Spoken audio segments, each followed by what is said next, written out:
There's a scene late in the Gospel according to Luke where Jesus says these words.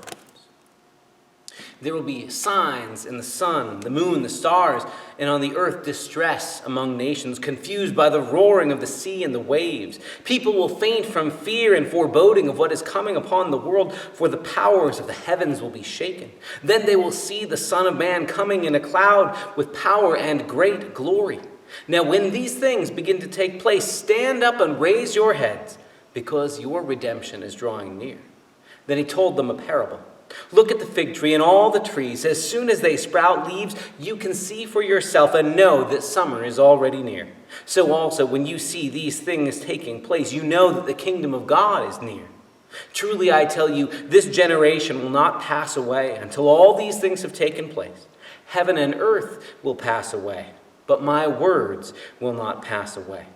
Be on guard so that your hearts are not weighed down with dissipation and drunkenness, and the worries of this life in that day does not catch you unexpectedly like a trap, for it will come upon all who live on the face of the earth. Be alert at all times, praying that you may have the strength to escape all these things that will take place and to stand before the Son of Man. As we say on Sundays, this is the gospel of the Lord. And as ominous as those words surely sound in our ears, this feels like the perfect time of year to hear them. In late November, in the very, very beginning of this new season of the church's year called Advent, one of the things I have come to love, I should say, about living in this kind of a climate in this time of year, is by the end of November, we are long past all the showy colors of fall, the oranges and reds and yellows and sometimes almost purples that emerge out of the green of woods and fields and trees. And you're left basically with skeletons of most trees, just the bare limbs emerging. All the other sort of showy stuff, that amazing display that nature puts on in autumn is gone, and you're left with, well, only what's solid. You're left with the bare tree trunks and limbs, and they can kind of look skeletal, but you know they're solid. And what I have really come to appreciate, there's this moment I have every year when I'm driving on back roads in this part of the county. And on some late November day every year, I notice the evergreen trees, the conifers, the pine trees, the spruce trees, things like that have been there all year long, but most of the time I don't notice because they get covered up by the oak and ash and maple and poplar and birch and whatever else is out there. They get covered up by all those other trees that don't last, whose leaves go away every year, then we have to wait for them to come back. The evergreens are this constant all along, and on days in late November, I get a clarity that most of the time I don't have. Because in this moment, all the other things that are very clearly temporary have been pared down, have fallen away, and only the evergreens are left on fields and on hills and out by the horizon. There's something about that idea that I can't shake when I think about these words from Jesus. I mean, at one level, Jesus talked about all the things we used to think were solid being shaken. That sounds intimidating. That sounds frightening, right? We'll build our lives on routines and systems and patterns. We're used to the routine of you get up when the alarm clock goes off, you make your morning coffee, you have your breakfast, you go to work, you do your regular weekly routine. We get scared, we get uncomfortable, we get anxious when something shakes that. We are used to building our lives on solid things like the stock market and our bank accounts and our jobs and there being the usual brand of breakfast cereal on the grocery store shelves. We're not used to things being shaken.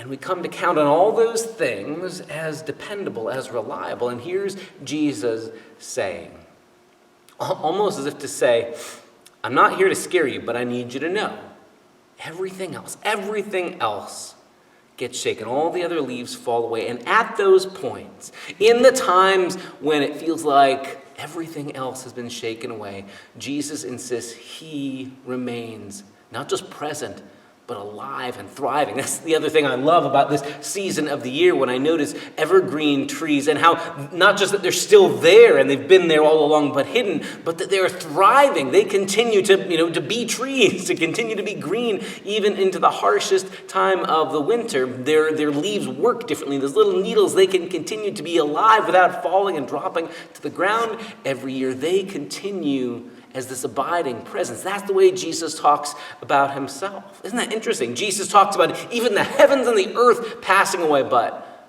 my words, God's kingdom, Jesus says, will remain forever. Everything else might be shaken, but he remains constant. Sometimes we need those seasons where, for lack of a better word, we get clarity. Clarity is the kind of thing that you only get when distractions are taken away, when the fog and the mist parts and you can see now without fuzziness in the background. I was just thinking the other day about how we're getting to that time of year when my glasses fog up every time I walk into a building, even more so if I've been wearing a mask or my face is covered with a scarf or something like that. And what a gift it is for the 30 seconds it takes for clarity to emerge, the fog to go away, for me to be able to see clearly. I get so used to taking it for granted that in a moment when I can actively see the clarity emerging, I become grateful all over again. This is the beginning of a new season in our life together.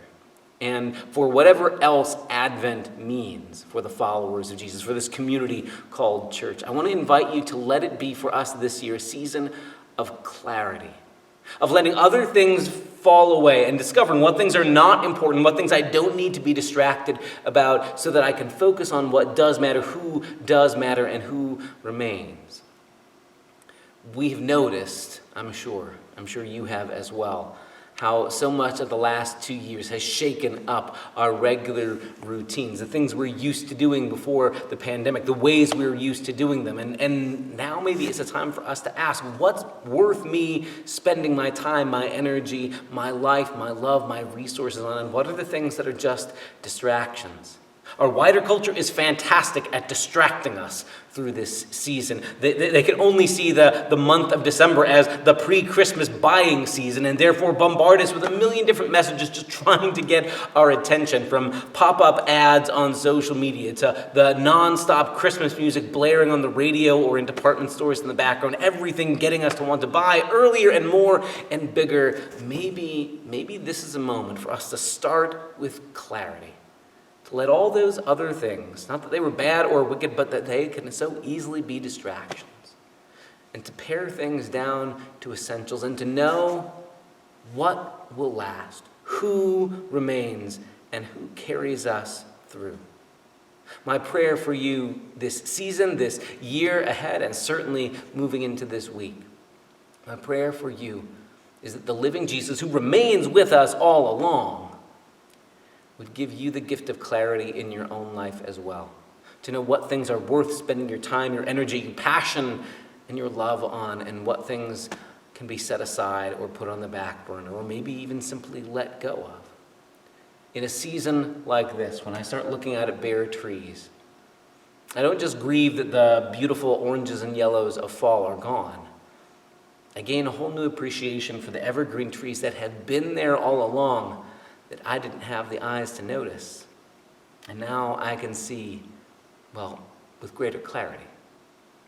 Join us on Sunday as we gather in person in worship to have our hearts and our minds turned again to the one who's been here all along, who promises never to bail out on us, and who holds even when every other flashy thing fades away.